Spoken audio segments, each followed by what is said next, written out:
In any relationship, accountability plays a major role. Hello viewers, welcome to Couple Goal Series. ఎలా ఉన్నారు? మీరందరూ ఆరోగ్యంగా ఆనందంగా ఉండాలని మనస్ఫూర్తిగా కోరుకుంటూ welcome back to our channel. నేను మీ సంధ్య రూపేష్. ఇవాల్టి వీడియోలో మన వ్యూవర్స్కి నా మార్నింగ్ టు నైట్ రొటీన్తో పాటు టేస్టీ రెసిపీస్ ఇంకా బోలెడన్ని మోటివేషనల్ థింగ్స్ని షేర్ చేయాలనుకుంటున్నాను. ఇంకా లేట్ చేయకుండా వీడియో స్టార్ట్ చేసేద్దామా? ఫస్ట్ అయితే మనకు సమ్మర్ స్టార్ట్ అయిపోయింది కదా, ఒక మంచి హెల్దీ డ్రింక్ని షేర్ చేయాలనుకుంటున్నాను. యూజువల్గా మన డేని మార్నింగ్ కాఫీతో స్టార్ట్ చేస్తుంటాం కదా, అయితే ఈ సమ్మర్లో కాఫీ టీల జోలికి ఎక్కువగా పోకుండా హెల్దీ డ్రింక్స్ ప్రిఫర్ చేస్తే చాలా మంచిది. బాడీని హైడ్రేటెడ్గా ఉంచుకోవడం చాలా ఇంపార్టెంట్. సో క్విక్గా ఇప్పుడు డ్రింక్ని ఎలా ప్రిపేర్ చేసుకోవాలో చూసేద్దామా? ఫస్ట్ అయితే 2 స్ట్రాబెర్రీస్ని తీసుకున్నాను. చక్కగా బ్లెండ్ చేసేసి తగినంత వాటర్ యాడ్ చేసుకున్నాను. దాంతోపాటు ఒక small table spoon chia seeds తీసుకున్నాను. చియా సీడ్స్ ప్లేస్లో మనం బేసిల్ సీడ్స్ అంటే సబ్జా గింజలు కూడా తీసుకోవచ్చు. ఈ రెండింటికి కామన్గా బాడీని కూల్ చేసే ప్రాపర్టీస్ ఉన్నాయి. Strawberries, water and chia seeds వీటన్నిటిని చక్కగా మిక్స్ చేసేసుకొని ఒక 10 మినిట్స్ పక్కన పెట్టేస్తే డ్రింక్ రెడీ అయిపోతుంది. నేనైతే దీన్ని యాజ్ ఇట్ ఈస్గా అలానే తీసుకున్నాను, ఎలాంటి స్వీట్నర్ని యాడ్ చేయకుండా. కుదిరితే ఎర్లీ మార్నింగ్ ఇలాంటి డ్రింక్స్ తీసుకుంటే బాడీ డిటాక్సింగ్కి అలాగే స్కిన్ హెల్త్ కూడా చాలా మంచిది. హెల్దీ డ్రింక్ చూసాం కదా, ఇప్పుడైతే బ్రేక్ఫాస్ట్లోకి రెడ్ పోహా అంటే ఎర్రటుకుల ఉప్మా చేస్తున్నాను. ఇంట్లో రెగ్యులర్గా చేసుకునే ఇడ్లీ, దోశ, ఆయిల్ ఫుడ్స్ వీటన్నిటిని స్కిప్ చేసి చక్కగా ఇలాంటివి తీసుకుంటే హెల్త్ చాలా ఇంప్రూవ్ అవుతుంది. అండ్ డైట్లో ఉన్నాము, ఇడ్లీ, దోశ అలాంటివి తీసుకోలేమని అనుకున్న వాళ్ళకు కూడా ఇదొక బెస్ట్ ఆప్షన్. ఇక్కడ మనకు కావాల్సినంత క్వాంటిటీని రెడ్ పోహాని ఒక బౌల్లో తీసేసుకొని చక్కగా ఒకసారి వాష్ చేసుకోవాలి, ఎందుకంటే దీంట్లో డస్ట్ అన్నది ఉంటుంది. మరీ 2-3 సార్లు వాష్ చేయాల్సిన అవసరం లేదు, జస్ట్ ఆ పైన వాటర్ని వంపేస్తే సరిపోతుంది. ఒకసారి వాష్ చేసాం కదా, ఆ వాటరే సరిపోతుంది చక్కగా అవి సోక్ అవ్వడానికి. ఈ సింపుల్ బ్రేక్ఫాస్ట్ని చేసుకోవడానికి జస్ట్ ఒక 10 మినిట్స్ సరిపోతుందండి. ఇందులో ఎక్కువ వాటర్ యాడ్ చేయకుండా జస్ట్ అలా తడిపినట్లు వేసేసి పక్కన పెట్టేసుకోవాలి సోక్ చేసుకోవడానికి. ఇంకా అది సోక్ అవుతుంది కదా, ఈలోపు కిచెన్లో చిన్న చిన్న వర్క్స్ ఉంటే వాటిని ఫినిష్ చేసుకుంటూ ఉన్నాను. కిచెన్లో ఉంటే మనం చెయ్యాలే కానీ ఏదో ఒక పని ఉంటూనే ఉంటుంది. ఇక్కడ క్యాస్ట్ ఐరన్ పాత్రలన్నీ వాష్ చేసి డ్రై అయిన తర్వాత ఇలా ఆర్గనైజర్లో పెట్టేసుకుంటాను. ఎగ్స్ని ఒకసారి వాష్ చేసి ఆ తర్వాత ఫ్రిడ్జ్లో స్టోర్ చేసేసుకుంటున్నాను. అటుకులు నానడానికి మనకు ఎక్కువ టైం పట్టదు, సో ఇప్పుడైతే ప్యాన్ పెట్టేసుకొని ఉప్మా ప్రిపేర్ చేసేసుకుంటున్నాను. ప్యాన్ హీట్ అయిన తర్వాత కొంచెం గీ కానీ లేకపోతే ఆయిల్ కానీ వేసుకొని అందులో జీలకర్ర, పసుపు, పచ్చిమిర్చి, ఆనియన్స్ వీటన్నిటిని వేసి కొద్దిగా ఫ్రై చేసుకోవాలి. చాలామంది కమెంట్స్లో మన వ్యూవర్స్ అడుగుతూ ఉంటారు, కిడ్స్ బ్రేక్ఫాస్ట్ రెసిపీస్ని షేర్ చేయండి వీడియోస్లో అని. కనిష్కాకి ఆల్మోస్ట్ సాలిడ్ ఫుడ్ స్టార్ట్ చేసినప్పటి నుంచి కూడా నేను ఇంట్లో ఏది చేస్తానో ఫుడ్ దాన్నే పెట్టేస్తుంటాను, కాకపోతే కొంచెం కారం తగ్గించి. కొన్నిసార్లు పచ్చిమిర్చి చూస్తే అస్సలు తిందు, అందుకే స్కిప్ చేసేస్తూ ఉంటాను మ్యాక్సిమం. అలా గ్రీన్ చిల్లీస్ బదులు కొద్దిగా కారాన్ని యాడ్ చేసుకుంటే సరిపోతుంది. వాళ్ళకు కూడా ఎక్కువ స్పైసీగా లేకుండా చాలా ఇష్టంగా తినేస్తారు. ఇలా చాప్ చేసుకున్న ఆనియన్స్ని, పచ్చిమిర్చిని యాడ్ చేసిన తర్వాత కొద్దిగా సాల్ట్ యాడ్ చేసి ఫ్రై చేసుకోవాలి.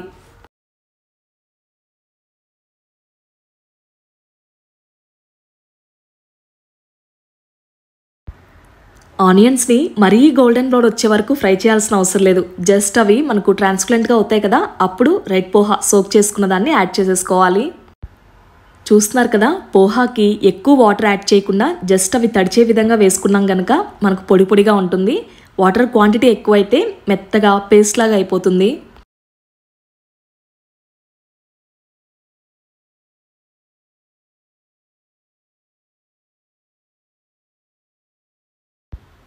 మనకు పోహాకు సరిపడా సాల్ట్ని యాడ్ చేసేసుకొని కొద్దిసేపు ఫ్రై చేసి వాటర్ని జస్ట్ అలా స్ప్రింకిల్ చేసుకోవచ్చు, లేకపోతే లిడ్ పెట్టేసి ఒక 1 మినిట్ ఫ్రై చేసుకుంటే సరిపోతుంది. ఇక మన మెయిన్ టాపిక్ విషయానికి వస్తే అకౌంటబిలిటీ. రిలేషన్షిప్లో ఇది చాలా ఇంపార్టెంట్. జవాబుదారీతనం, ఈ క్వాలిటీ ఉండడం వలన మనకు ఎలాంటి బెనిఫిట్స్ ఉంటాయి?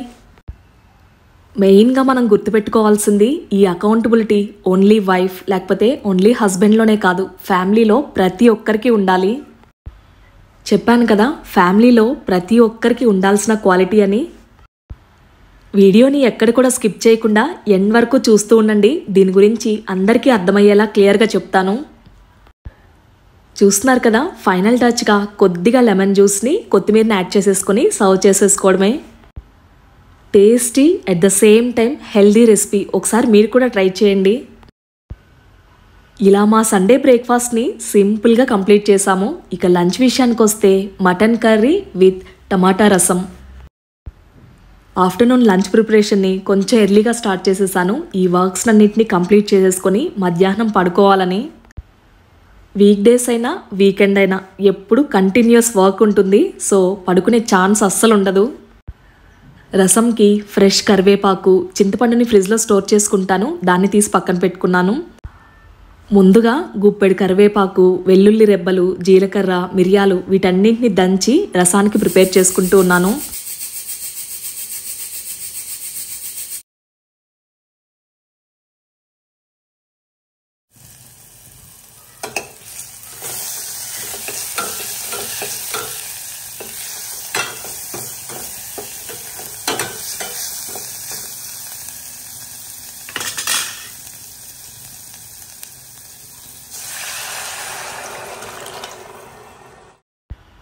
ట్రిక్ మసాలా రసం పౌడర్ని యాడ్ చేసేసుకొని ముందుగా దంచిపెట్టుకున్న కరివేపాకు, జీలకర్ర ఉంది కదా, దాన్నంతా వేసి ఫ్రై చేసుకున్న తర్వాత ఇలా టమాటా ఏదైతే బాయిల్ చేసుకున్నానో దాన్ని యాడ్ చేసేసాను. సండే కదా, ఇల్లంతా ఫుల్ అల్లరిగా ఉంది. పిల్లలందరూ కలిసి ఆడుకుంటూ ఉన్నారు. ఈలోపు ఫ్రెండ్ వాళ్ళకి ఈరోజు ఏదో స్పెషల్ డే అని రైస్ కీర్ పంపించింది. ఇది కేరళ రైస్ అండ్ జాగరీ పౌడర్తో ప్రిపేర్ చేసింది. చాలా అంటే చాలా టేస్టీగా ఉంది. సో అలా లంచ్ కంప్లీట్ అయిన తర్వాత రైస్ కీర్ని తిని హ్యాపీగా పడుకున్నాను కొద్దిసేపు. ఇక ఈవినింగ్ ప్లెజెంట్గా అలా నర్సరీకి వచ్చాము. చల్లటి గాలి, చాలా బాగుంది వెదర్ అయితే. బెంగళూరులో కూడా మామూలుగా లేవు అసలు ఎండలు. కాకపోతే ఎర్లీ మార్నింగ్స్ అండ్ ఈవినింగ్స్ చల్లగా ఉంటుంది. నర్సరీలో ప్లాంట్స్ని చూసేసరికి ఒక్కసారిగా రిఫ్రెషింగ్గా అనిపించింది. ఇండోర్ ప్లాంట్స్ అయినా బాల్కనీలోకైనా సరే ఎక్కువగా ఇక్కడే తీసుకుంటూ ఉంటాను. ఇప్పుడు మిడ్లో ఉన్నాం కదా, అటు వింటర్ ఇక సమ్మర్ కూడా రాబోతుంది. మొక్కలైతే ఎంత ఫ్రెష్గా ఉన్నాయో. ఇంట్లో కొత్తగా ప్లాంట్స్ని పెట్టుకోవడానికి ఇదొక బెస్ట్ టైం అనిపించింది. రొటీన్ వర్క్స్ నుంచి ఎప్పుడైనా బ్రేక్ కావాలనుకున్నప్పుడు ఇలాగే నర్సరీకి వస్తూ ఉంటాను. చిట్టి చామంతులు చూడండి ఎంత బ్యూటిఫుల్గా ఉన్నాయో. అందరి ఫేవరెట్ మోగ్రా, అదేనండి మల్లె పువ్వులు. ఇక్కడ ప్లాంట్స్ అయితే చాలా వెరైటీస్ ఉంటాయి. వాటితో పాటు ప్లాంటర్స్ చూస్తున్నారు కదా, కాకపోతే ఇవి చాలా రోజుల నుంచి ఉన్న స్టాకే. చూస్తున్నారు కదా, ఇండోర్ ప్లాంట్స్గా పెట్టుకోవడానికి చిన్న చిన్న ప్లాంటర్స్లో ఎంత ముద్దుగా ఉన్నాయో. ఎందుకో తెలియదు, కనిష్క అయితే ఒక 2 to 3 days నుంచి బాగా క్రాంకీగా ఉంది. వన్స్ మేము ఇక్కడికి వచ్చామో లేదో ఫుల్ హ్యాపీ అనమాట అసలు.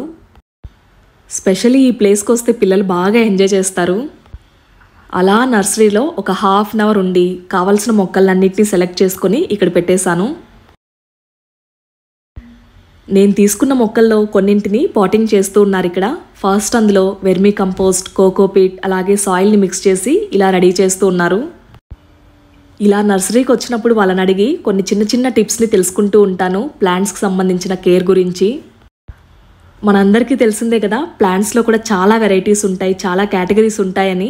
కొన్ని ఏంటంటే మనం డైరెక్ట్ సన్లైట్లో పెట్టేవి ఉంటాయి. ఇండోర్ ప్లాంట్స్ అయితే ఇండైరెక్ట్ సన్లైట్ సరిపోతుంది. కొన్ని ప్లాంట్స్ వచ్చేసరికి షేడ్లో ఉంటే మంచివి. ఇలా చిన్న చిన్న టిప్స్తో మనం హ్యాపీగా పెంచుకోవచ్చు ఇంట్లో. సో ఓవరాల్గా నేనైతే కొన్ని ఇండోర్ ప్లాంట్స్ని అలాగే ఫ్లవర్ ప్లాంట్స్ని తీసుకున్నాను.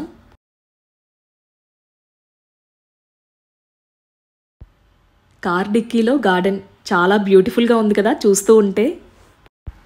కిచెన్లో కానీ ఈ చిన్న క్యూట్ సక్యులెంట్ని తీసుకున్నాను. అలా నర్సరీ నుంచి ఇక ఫ్రూట్స్ అవి తీసుకొని ఇంటికి వచ్చేసాము.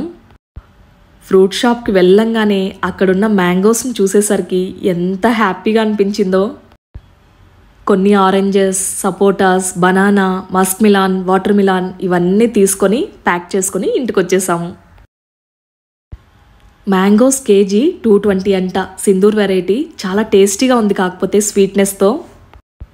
ఇంటికి రాగానే ఫస్ట్ ఫ్రూట్స్ని ఆర్గనైజ్ చేసేసి ఆ తర్వాత డిన్నర్ ఫినిష్ చేసుకుని ఒక మంచి healthy and tasty dry fruits లడ్డూని ప్రిపేర్ చేస్తూ ఉన్నాను. యాక్చువల్గా ఇది లంచ్ తర్వాత ప్రిపేర్ చేద్దాం అనుకున్నాను, కాకపోతే కొంచెం రెస్ట్ కావాలనిపించి పడుకున్నాను. ఎంత లేట్ అయినా సరే ఈరోజు పోస్ట్పోన్ చేయకుండా చేసేద్దాం అనుకున్నాను. లడ్డూ ప్రిపరేషన్కి ఫస్ట్ డ్రై కోకోనట్ని ఇలా గ్రేట్ చేసి పెట్టేసుకున్నాను. ఇక్కడ మనం డెసిగ్నేటెడ్ కోకోనట్ ఉంటుంది కదా, దాన్నైనా యూస్ చేసుకోవచ్చు ఇన్స్టెంట్ది. కాకపోతే నా దగ్గర ఎలాగూ ఫ్రెష్ డ్రై కోకోనట్ ఉండడంతో దాన్ని గ్రేట్ చేసేసుకున్నాను ఈజీగా. ఇప్పుడు లడ్డూకి కావాల్సిన డ్రై ఫ్రూట్స్ అన్నిటినీ చాప్ చేసేసుకోవాలి. ఫస్ట్ అయితే నేను ఇక్కడ పిస్తా తీసుకున్నాను. సరే అయితే ప్రిపరేషన్ని చూస్తూ ఉండండి, ఇప్పుడు మిగిలిన విషయాలు మాట్లాడుకుందాం.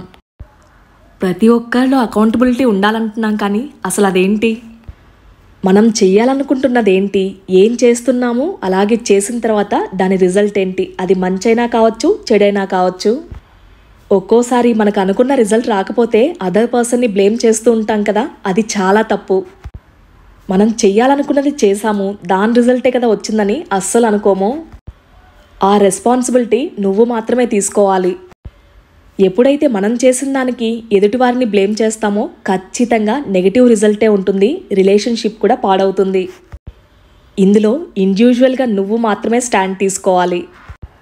ఏదైనా ఒకదాన్ని అనుకున్న తర్వాత లేదు నేను ఇది చెయ్యాలి, ఖచ్చితంగా చేస్తాను అన్న రెస్పాన్సిబిలిటీ నువ్వు తీసుకోవాలి. ఈ అకౌంటబిలిటీ నీ లైఫ్లో గ్రోత్కి చాలా బాగా హెల్ప్ అవుతుంది. ఎవరైనా సరే ఒక వ్యక్తి బాధ్యత లేకుండా ఉంటే ఈ అకౌంటబిలిటీ చాలా అంటే చాలా పెయిన్ఫుల్గా అనిపిస్తుంది వాళ్ళకి. ఏంటి వీటన్నింటినీ మనం మేనేజ్ చేయాలా, మనకేంటి అవసరం, ఈ థాట్లో ఉండిపోతారు. మనకేంటి అవసరం అనుకుంటే ఫ్యామిలీ ఎలా నిలబడుతుంది, ఫ్యామిలీ రిలేషన్షిప్స్ ఎలా బాగుంటాయి. ఆ అకౌంటబిలిటీ ఒక హానెస్ట్ నేచర్ని అలాగే నీపై ట్రస్ట్ని క్రియేట్ చేస్తుంది. అల్టిమేట్గా నీ లైఫ్ అలాగే రిలేషన్షిప్స్ హ్యాపీగా ఉంటాయి.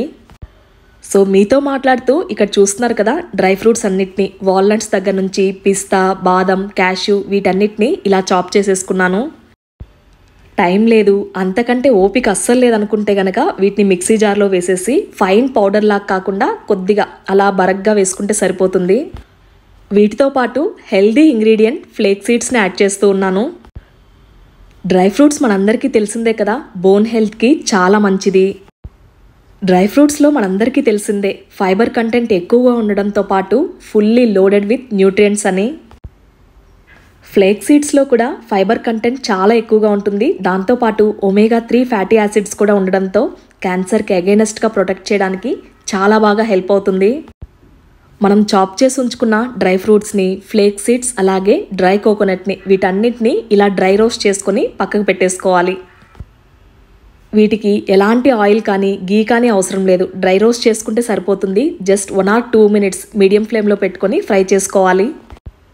సో చూసారు కదా, ఫ్లేక్ సీడ్స్ని ఫస్ట్ రోస్ట్ చేసేసుకున్న తర్వాత ఒక బౌల్లోకి తీసేసుకున్నాను. ఇక ఆ తర్వాత డ్రై ఫ్రూట్స్ అన్నిటిని యాడ్ చేసేసి రోస్ట్ చేసుకుంటున్నాను. కిడ్స్ కొంతమంది సపరేట్గా డ్రై ఫ్రూట్స్ని తినడానికి ఇష్టపడరు కదా, అలాంటి వాళ్ళకి ఇలా టేస్టీగా డ్రై ఫ్రూట్స్ లడ్డు చేసి పెట్టండి. చాలా ఇష్టంగా మనం వద్దన్నా తీసుకొని తినేస్తారు. వీటన్నింటినీ లో టు మీడియం ఫ్లేమ్లో మాత్రమే పెట్టి డ్రై రోస్ట్ చేసుకోవాలి. మనకు ఈ డ్రై ఫ్రూట్స్ని రోస్ట్ చేస్తున్న టైంలో మంచి అరోమా వస్తుంది. అప్పుడు స్టవ్ ఆఫ్ చేసుకొని చల్లారనివ్వడానికి ఇలా బౌల్లో పెట్టేసుకోవాలి. ఇప్పుడైతే డ్రై కోకోనట్ని కొద్దిసేపు రోస్ట్ చేసుకుంటూ ఉన్నాను. ఎక్కువసేపు అవసరం లేదు, ఇది ఎక్కువసేపు ఫ్రై చేస్తే కనుక ఆయిల్ రిలీజ్ అయిపోతుంది. ఆల్మోస్ట్ ఇంగ్రీడియంట్స్ అన్నిటినీ డ్రై రోస్ట్ చేసుకున్నాం కదా, ఇప్పుడు అదే ప్యాన్లో కొద్దిగా నెయ్యి వేసుకోవాలి. ఇక్కడ నేనైతే ఒక 4 to 5 స్పూన్స్ యాడ్ చేస్తూ ఉన్నాను.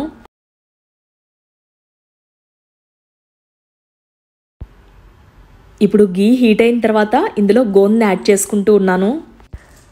దీన్ని గోందని లేకపోతే బాదం పిసిన్ అని కూడా అంటారు. ఎస్పెషల్లీ ఆడవాళ్ళకి చాలా మంచిది.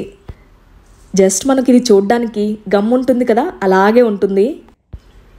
ఎదిగే పిల్లలకైనా లేకపోతే ఆడవారికి పీరియడ్స్ టైంలో హెవీ ఫ్లో ఉంటుంది కదా, ఆ టైంలోనైనా వీటిని తీసుకుంటే చాలా మంచిది. ఇలా డ్రై ఫ్రూట్స్ లడ్డూ రూపంలో మనం దీన్ని యాడ్ చేసుకోవచ్చు. నేను తీసుకున్న డ్రై ఫ్రూట్స్ క్వాంటిటీకి 3 గుప్పెళ్ళ పిసిని యాడ్ చేశాను. సో ఇక్కడ చూస్తున్నారు కదా, ఫ్రై అయిన తర్వాత మనకు పాప్కార్న్ ఎలా ఉంటుందో అలాగ లైట్ వెయిట్గా కన్వర్ట్ అయిపోతుంది. ఇది చక్కగా చల్లారిన తర్వాత దీన్ని మిక్సీలోకి వేసి ఇలా పౌడర్ లాగా చేసేసుకున్నాను. ఇంతకుముందు అన్నీ డ్రై రోస్ట్ చేసాం కదా, వాటిల్లోనే దీన్ని కూడా మిక్స్ చేసేసుకోవాలి. మరి లడ్డూ చేయాలంటే స్వీట్నర్ ఉండాలి కదా, నేను ఇక్కడ స్వీట్నర్గా డేట్స్ని యూస్ చేస్తూ ఉన్నాను. ఫస్ట్ దానిలోని సీడ్స్ అన్నింటిని తీసేసిన తర్వాత ఇలా పీసెస్ లాగా చేసి మిక్సీ జార్లోకి వేసి పేస్ట్ లాగా చేసేసుకోవాలి. ఇప్పుడు మనం ఫ్రై చేసిన ప్యాన్లోనే ఇంకొంచెం ఎక్స్ట్రా గీ యాడ్ చేసుకొని అందులో పేస్ట్ చేసుకున్న డేట్స్ని ఫ్రై చేసుకోవాలి. డ్రై ఫ్రూట్ లడ్డూస్ మనకు మినిమం 15 to 20 days ఫ్రెష్గా ఉండాలంటే, షెల్ఫ్ టైం పెరగాలంటే ఖచ్చితంగా ఈ ఇంగ్రీడియంట్స్ అన్నీ కూడా పర్ఫెక్ట్గా రోస్ట్ అవ్వాలి. ఇక్కడ డేట్స్ పేస్ట్ని ఫ్రై చేసుకుంటూ ఇంకొక వైపున కస్కస్ అంటే గసగసాలని ఫ్రై చేసుకున్నాను. డేట్స్ పచ్చివాసన పోయి చక్కగా ఫ్రై అయిన దానికి సైన్ ఏంటంటే మనకు గీ వేసుకున్నాం కదా, అదంతా వదులుతుంది. ఆ టైంలో డ్రై ఫ్రూట్స్ అన్నిటిని యాడ్ చేసేసుకోవాలి. దీంతో పాటు ఒక 2 స్పూన్ల గసగసాలు కూడా యాడ్ చేసేసాను. ఇందులో మనం యాడ్ చేసిన ప్రతి ఇంగ్రీడియంట్ కూడా హెల్త్కి చాలా మంచిది. వాల్నట్స్తో పాటు చక్కగా పంకిన్ సీడ్స్ కానీ వాటర్ మిలాన్ సీడ్స్ ఇవి ఉంటాయి కదా, వాటిని కూడా యాడ్ చేసుకోవచ్చు డ్రై రోస్ట్ చేసి. ఇలా మొత్తాన్ని ఒకసారి మిక్స్ చేసుకున్న తర్వాత బౌల్లోకి తీసేసుకొని కొద్దిగా వేడిగా ఉన్నప్పుడే లడ్డూ ప్రిపేర్ చేసుకోవాలి.